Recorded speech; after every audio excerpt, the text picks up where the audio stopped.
জাতীয় সংসদ নির্বাচনকে সামনে রেখে ফ্যামিলি কার্ড সহ প্রধান ৯ প্রতিশ্রুতি উল্লেখ করে ইশতেহার ঘোষণা করেছে বিএনপি। শুক্রবার রাজধানীর হোটেল সোনারগাঁওয়ে এই ইশতেহার ঘোষণা করেন দলের চেয়ারম্যান তারেক রহমান। তিনি বলেন, বিএনপি ক্ষমতায় গেলে যে কোনো মূল্যে দুর্নীতি দমন, আইনের শাসন ও জবাবদিহিতা নিশ্চিত করা হবে। সোহান খানের প্রতিবেদনে দেখুন বিস্তারিত।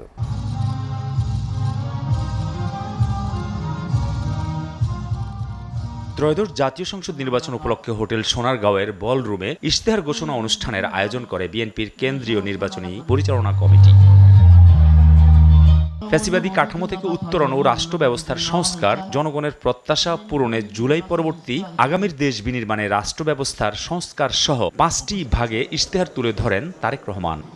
এই 5টা ভাগকে যদি আমরা দেখি, এর ভেতরে আমরা বাকি জিনিসগুলোকে নিয়ে আসার চেষ্টা করেছি। আমাদের কাছে যতটুকু মনে হয়েছে কোনটা কোথায় সামঞ্জস্যপূর্ণ, সেভাবে আমরা সেই ডিপার্টমেন্টের মধ্যে সেগুলোকে আমরা ইনসার্ট করেছি।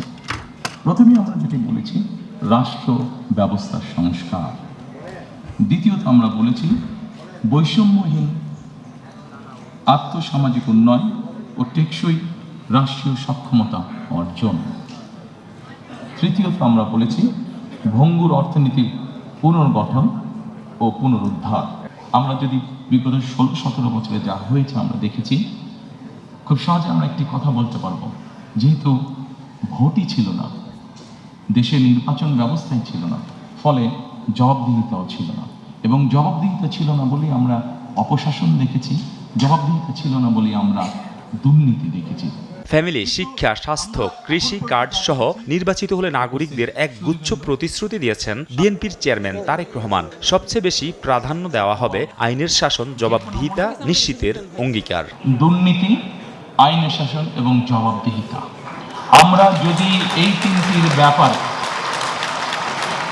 যারাই সরকার গঠন করবেন, আমরা যদি এই তিনটির ব্যাপারে কঠোর পদক্ষেপ গ্রহণ না করি, তাহলে আমরা আমাদের কোনো পরিকল্পনাকেই সফল করে গড়ে তুলতে পারবো না। দুটি কাজ আমরা শুরু করতে চাই এই সামাজিক সুরক্ষাটাকে নিশ্চিত করার জন্য। প্রত্যেক গৃহিণীর হাতে আমরা একটি কার্ড পৌঁছে দিতে চাই, সেটির নাম হবে ফ্যামিলি কার্ড। সরকারের পক্ষ থেকে একটি কার্ড একজন গৃহিণীর কাছে পৌঁছে দিব, স্বাভাবিকভাবে কিন্তু উনি এমপাওয়ার্ড ফিল করবেন, মানসিকভাবে তখন ওনার একটা শক্তি বৃদ্ধি পাবে। সংবিধানে বিসমিল্লাহ যুক্ত নির্বাচনকালীন নিরপেক্ষ সরকার ব্যবস্থা পুনর্বহাল করার কথা জানান বিএনপির চেয়ারম্যান। এবং বিএনপির হাতে সেই পরিমাণ সংসদীয় আসনের শক্তি থাকলে আমরা অবশ্যই তত্ত্বাবধায়ক সরকারকে পুনঃপ্রতিষ্ঠিত করব। গণতন্ত্র ও জাতি গঠন করতে হলে বিএনপির 31 দফা ও জুলাই সনদের বাস্তবায়নের প্রতিও জোর দেওয়ার কথা বলেন তারেক রহমান। জাতি গঠন এবং গণতন্ত্রের ভিত্তিকে যদি আমাদের শক্তিশালী করতে হয়, আমরা বিশ্বাস করি যে 31 দফা এবং জুলাই সনদের যেটি আছে সেটিকে অবশ্যই আমরা বাস্তবায়ন করব। সোহান খান, এসএটিভি, ঢাকা।